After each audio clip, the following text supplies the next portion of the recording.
بسم الله الرحمن الرحيم marka hore waxaan jecelahay inaan ku bilaabo salaan iyo mahadcelin warbaahinta Soomaaliyeed ee maanta na soo sharaftay muxuu ahaa jeclaatay inaan dhageystaan baahiyana muxuu ahaa warsaxaafadeedkan marka hore waxaan jecelahay inaan idinka iyo dhammaan inta idin dhageysato meel kasta ee dunida ka joogaan ummadda Soomaaliyeed inaan salaamo salaanta kadib waxaan jecelahay ujeedada muxuu ahaa warsaxaafadeedkan inaan idin qeexo wuxuu salka ku hayaa arinta shahaado bixinta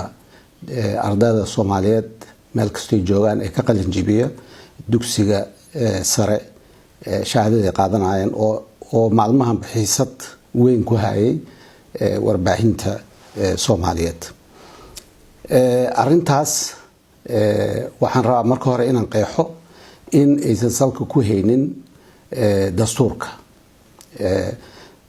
marka dadku fasirayeen waxay ku fasirayeen dastuurka ogol iyo dastuurka kan arintan arin dastuurka lagu fasiro ma aha waan idin sheegi doonaa sababta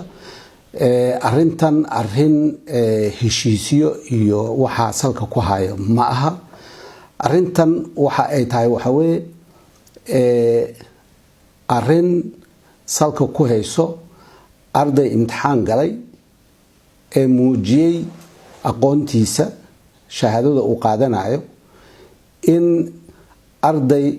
aan muujin balse laga yaabo inuu ka aqoon yar yahay iyo midaan ka aqoon yareenba in ay wada qaataan shahaado isku mid ah arintu salka ku hayso arintaas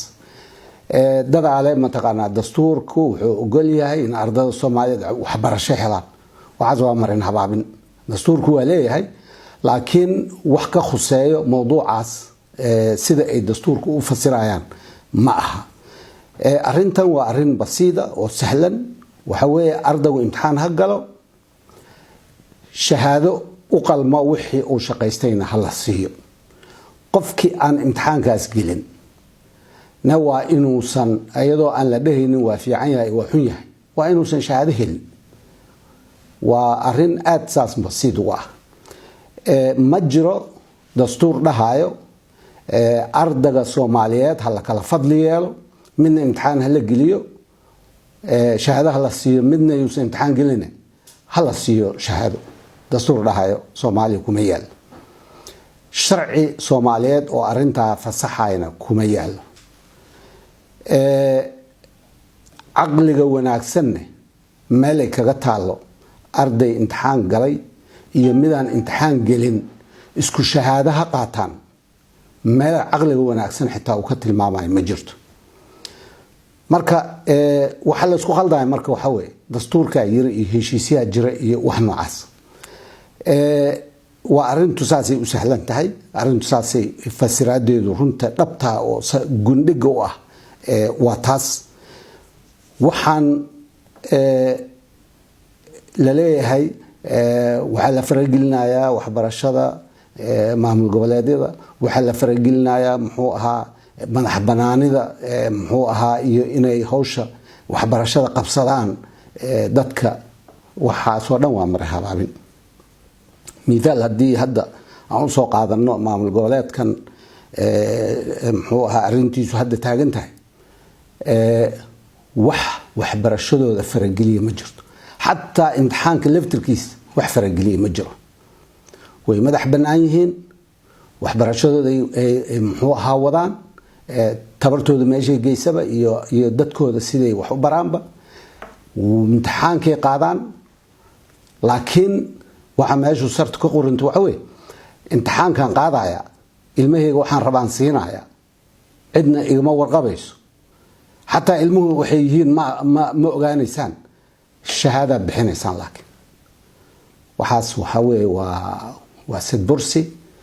عن مرنا بالله قاعدة كريم سؤال شو مركو حوي محل وقاعدة لأي هاي أرنتن وحيوبة عندها فسراد ير إنه فهمان ومدى صوماليات بربركي كدب وحاد عدي إن waxbarashada dad Soomaaliyeed oo isxil saaray oo markaan qoriga iyo xabadda isku jeesanay go'aan gaaray inaysan iftiinku dumin dadka markay soo saareen caruurtii ay dugsi sare ka soo saareen waxaana si darro noqotay laakiin tabartu ay sheegtay in dalada badan ay shahaado baxshaan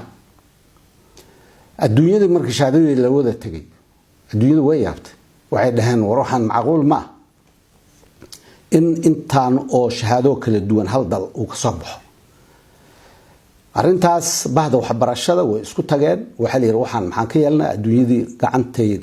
ay naga taageen maxaan yeelnaa waxa lagu heshiiyay in wadanku hal imtixaan galo hal manhajna oo yeesho xukuumadda federaalkuna ee arinta hogaamiso heshiiska asiga ah waa meel maray daladaha iyo bahda waxbarashada guud ahaan noocay doonaan ba noqdaan dadka dareynay shaqo fiican ay qabteen waxa la bilaabay imtixaankii waxa la bilaabay in manhajkii la mideeyo oo la isku toosiyo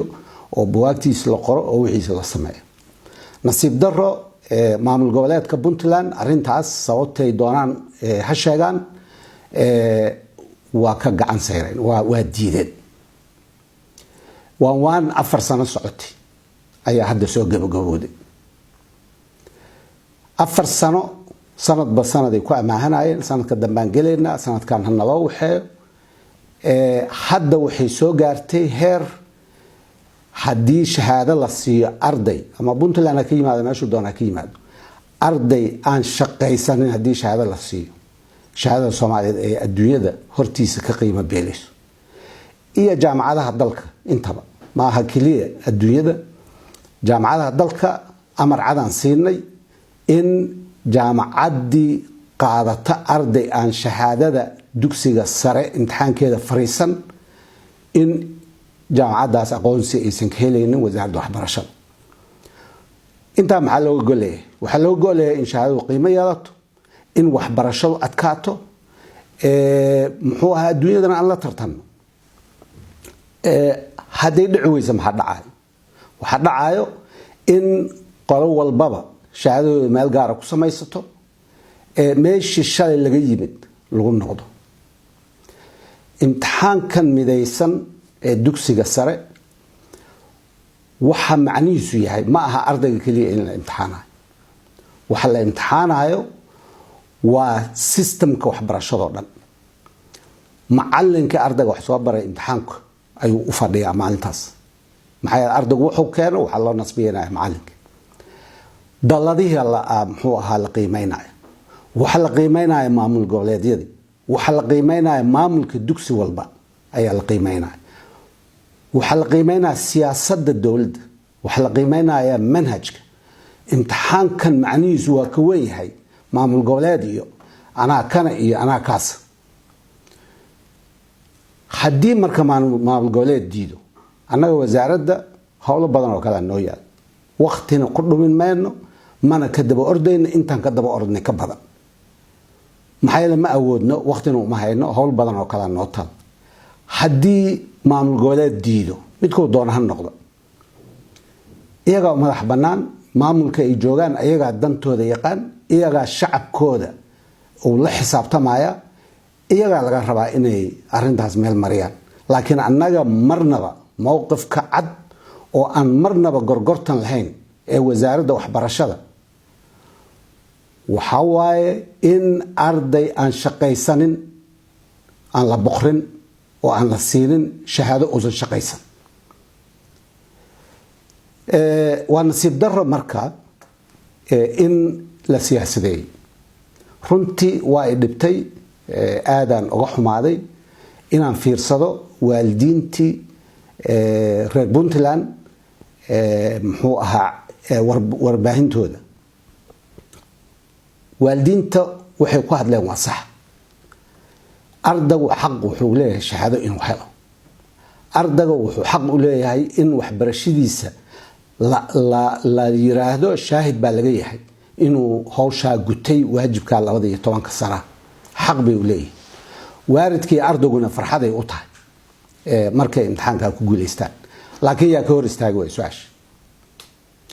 waxaa ka hor istaagay maamulka Puntland oo aad moodid inay aad iyo aad u siyaasadeen markay siyaasadihii kale oo dhan meel ay marsiyaan ay waayeen inay waxbarashadii siyaasadeeyaan oo ku gorgortamaan waa arkayseen wasiirka waxbarashada oo runtii ninaan aad u ixtiraamo ah ninaan aad u aqaanan ah laba sitimaanna marti noogu ahaa xamar fikirkiisii soo u fikiraya aan aqaano laakiin aan ogahay inuusan wax awooda ku lahayn fulinta siyaasadda waxbarashada ee Puntland siyaasadda waxbarashada Puntland daday u afduuban tahay aan warkaa ku soo celiyo waalidiinta iyo ardayda Puntland way og yihiin in waxbarashada dad u afduuban tahay wadaadkii 80 jirka ahaa ee rabo in muxuu ahaa 18 jirka reer Puntland oo mustaqbali ay seejiyo ay u afduuban tahay asiga iyo kuwa say doonaan ba xiriir ha u lahaadaan xiriirka ay leeyihiin waxaan arkay wiilkiisa oo qaylinaayo waxaan arkay mataqaanaa kuwa ka horeeyo qaylinaayo juxa iyo muxuu ahaa cali xaaji iyo dad noocaasa war dadkan kulligood haddii si loo yiraahdo isku siya maxaa ay u hortaagan yihiin waxbarashada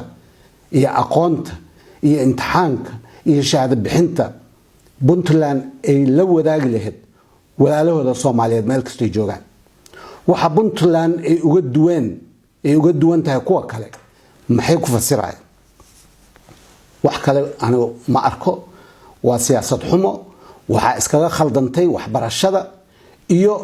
waxa ay tahay siyaasadda Soomaaliyeed siyaasadda Soomaaliyeed meeshay doontaa ka dhacdo laakiin marnaba lama siyaasadeyn karo aayaha caruurta Soomaaliyeed waxaan ugu baaqayaa marka maamulka Puntland meel ay wala xakaraan ma jirto wala idinka caal waayay waxa ka qayb galay sheekadan xildhibaanada reer Puntland gacanta ka taageen waxa ka qayb galay wasiirada reer Puntland ee aan colleagues ka nahay oo u safray inay arintan xal u soo helaan wala soo bahdilay si loola macaamilay ummadda oo dhan ay og waxa ka qayb galay senator lixa oo Puntland wakiil ka ah waa ka calwaayeen waxa mar labaad galay arintan xildhibaanada reer Puntland oo koox ka maqan tahay waa ka calwaayeen hadda ummadda Soomaaliyeed ay hortaala waxay hortaala waalidiintii ardayda annaga wasaarad ahaan mowqifkeen waa kaas mowqif aan ka gorgortamayna ma aha waxaan maqli jiray markaan yaraa caruurta waxa la dhihi jiray aabow ka yar iga celi ka weyn iska celinaya waxaan arkay madaxweyne Farmaajo iyadoo afka la galay oo la cambaareynayo oo leeyahay asiga ka mas'uul ah kaasa madaxweyne Farmaajo mas'uuliyadiisu intaas waa ka weyn tahay wasaaradda waxbarashada cidna wax uma dictate garayso siyaasadeeda meel ayaan marsiinayna mana ka qaadanayno mana uga aabayeelayno dad raba inay ku ugaarsadaan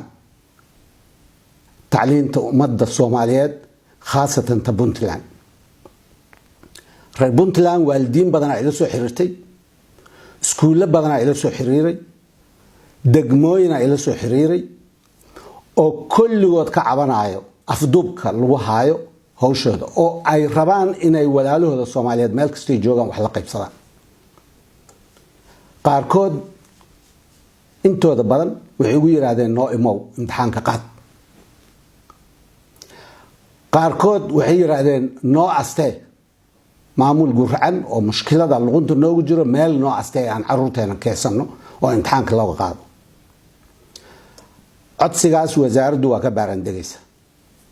waa wadnaa wixii ilaahay ka dhigay noqonaysa waalidiintii ardayda waxaan rabaa inaan si cad ugu sheego mowqifka wasaaraddu inuu saas yahay in hawsha ay la taalo maamulka reer Puntland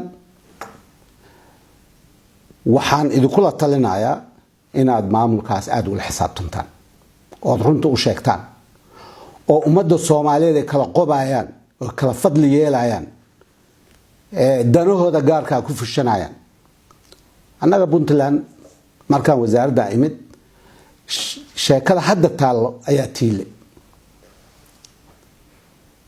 wasaaraddu waxay lahayd imtixaanadan shaqaysan shahaadadiisa ma helaysan Puntland waxay lahaayeen war imtixaankii waaba dhacay sanadka dambe aan galnay sanadkan muxuu ahaa ardayda noo siiyo shahaado wasaaraduna markaa waxay ku jawaabaysay sanadkii horeba saasaa la helay gartaas anoo cusub markaan qaaday waxaan u ridiyay dhinaca Puntland inta ugu ma ekeen waxay xitaa shahaado xagga laga bixiyo systemka la qaada xagga laga bixiyo iyaguna ha u soo diyaar garoobaan sanadka soo socdo sanadkii hore ahayd meeshay martay waad arkayseen haddii marka reer Puntland aysan sheegaynin sababta ay waxaan u rabaan oo ay ka daba meereysanayaan dastuurka iyo hiblowga iyo kan iyo waxaan khuseyninba arrintan muxuu ahaa annaga wax badan kama qaban karno kaliya waa inaan difaacnaa ummadda Soomaaliyeed oo kale inaysan shahaadadu ka halaabin oo shahaadadu aysan ka muxuu ahaa qiimo dhicin inta kaliya samayn karnaa biyo daate dabadooda la qabtaa inta kale aan badbaadinayna haddii ay diyaar u soo noqoto Puntland in ay bahda Soomaaliyeed ee waxbarashada ka soo qayb galaan gacno furan ku soo dhaweyneynaa haddii ay aaminsan yihiin inay wax fiican hayaan iyaga hadda boondayaasha oo dhan iyo wax walba qaadanayaan haddii se waxa aan tuhmayna ay jiraan iyadana faa'iido khasaare ma arkin way saxmayaan oo dad saxmay noqonayaan intaa waxaan rabaa inaan ku soo ganaanudo mowqifka wasaaradda ee ku abaaran shahaado bixinta ma aha imtixaan yaa qaadi karo ma aha muxuu ahaa yaa xaq u leh inuu wax barto taa waa la iska ogyahay imtixaan haddii Puntland qaado annaga hadda way qaadi jirtay wax problem aan kuma qabno laakiin shahaado bixinta shahaado ardayga Puntland uusan gelin uusan imtixaankaas ku baasin shahaadateeda ma arkaayo mana aha aniga kaliya inaan u diidanahay maamul goboleedyada oo dhammaa diidan shir wasiirada waxbarashada ee maamul goboleedyada oo dhan iskugu yimaadeen inta aan ka ahayn Puntland oo qaadacay waxay yiraahdeen haddaa shahaado siisid ajenda kamid ajendadeenu ah haddaa shahaado siisid Puntland imtixaan aysan gelin shahaado ku siisid annagana imtixaanadeena annaga samaysanayna adna shahaadad bixinaysa marka arrintu waa ka weyn tahay muxuu ahaa imtixaan iyo heblo iyo waxan meesha mabda adag iyo wax la difaacay waxa qiyaastaa adiga baasaboorka la yiraahdo maamul goboleed baasaboor ha samaysto waxay ka duwan tahay male taasay la macno tahay taawata waxaan rabaa faroole dulmi badan uu sameeyay inaan muxuu ahaa wax ka iraahdo faroole horta waqtigii uu muxuu ahaa fariisaha meel ayaa la gaaray dastuurkan uu ku waashay oo haddana ilaahay ka qabtay maxay yeelin gudoomiye uu noqday ay ahayd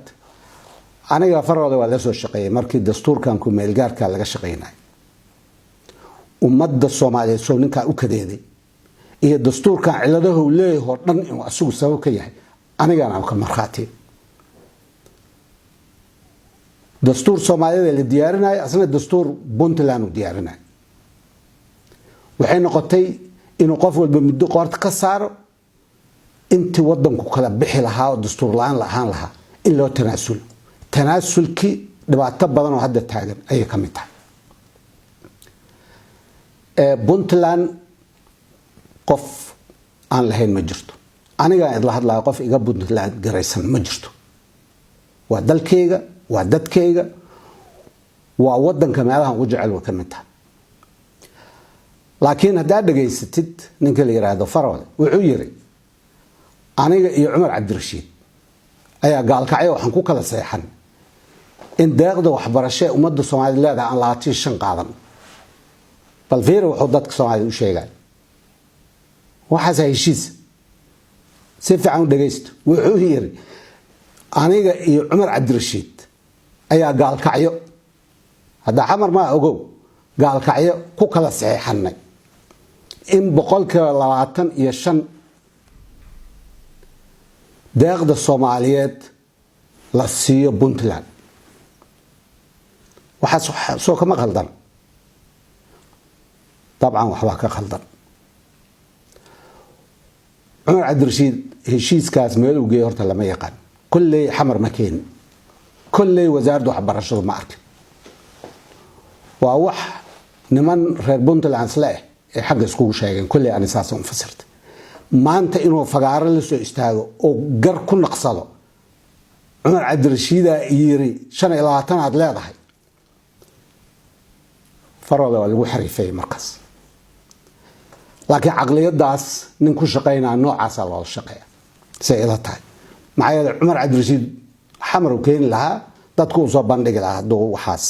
oo kale oo sameeyay laakiin kulli oday qoorta mid uga hayo oo reer Puntland ayuu iskaga reebay san qiyaasay wuxuu sheegay been badan way ka mid tahay nin ka shaqeeyo runtina laf dhabar u ah waxbarashada Puntland oo hadda sidaan maqlay markaan warkiisa maqlay kadib leeyahay sheegay inuu ka helay Adam Smith shaqo ka helay oo EU-da u shaqeeyo ayuu yiri wasaaradda ka haysatay fiir masabidaada iyo ummadda fidnada u dhaxdhigaay wadaga 80 jirka Soomaalidu waxay tiraahdaa ninkaad kaba ka tolanis kabiisa la fiiriya hadduu rabo inuu Puntland role model u noqdo oo astaan lagu daysado oo noqdo si kala u dhaqmi lahaa reer Puntland waxa ay tahay u jeedaan hal qof oo kugu daysanaysan ma jirto ummadda beenta iyo fidnada iyo dulunka aad ka dhex wadid ina ka joojiso umriga joogtaay ayaa fiican haddii waxbarashada Soomaaliya iyo Puntland ay la jecel kugu hayso oo aad tahay nin wax barbaariyo gurigaaga ka muuqalahayd guriga adiga aad leedahay ee reer Faroole ay ka muuqalahayd wiilkaagu intuu soo istaago reer Hiiraan uma abaal sheegteen ma dhaheen fatahaadii waxbaan idin soo dirnay good xaqabta waxa aad soo saartay soo abaabisay waa dadka noocaas marka haddii aad tacliinta Soomaaliyeed iyo abowga Soomaaliyeed role model u noqon lahayd horta meeshaas ay kaaga halawday sheekadu waxaad joogtaa waqtigii aad fariisan lahayd meel inta aad joogtay oo aad Puntland madaxda u ahayd ummadda Soomaaliyeed kadeeday markii reer Puntland iska ka qabteen ma aadan fariisan ninka la yiraahdo Cabdiweli Gaas hal maalin gaama nasan hal maalin shaqo ka qabo waay haddana waxa afduub ku haysa kamaanta joogo adeer waxaan kugu waaninayaa ummadda Soomaaliyeed iyo Puntland ha ka nastaan waqti umri bilisaada joogtaa meel fariiso ummadda ka fariiso intaas Faroole ayaan u nastaxin lahaa mar hadda inta iraado waxaan jecelahay ummadda Soomaaliyeed meel kasta joogo in ra'yigooda ay ku biiriyaan kaalmeeyaan ardada iyo waalidiinta Soomaaliyeed ee reer Puntland in xukuumadda Puntland ilaahay garowsiyo waxa dawga ah imtixaankana ay ogolaadaan in la galo. waa mahadsantihiin.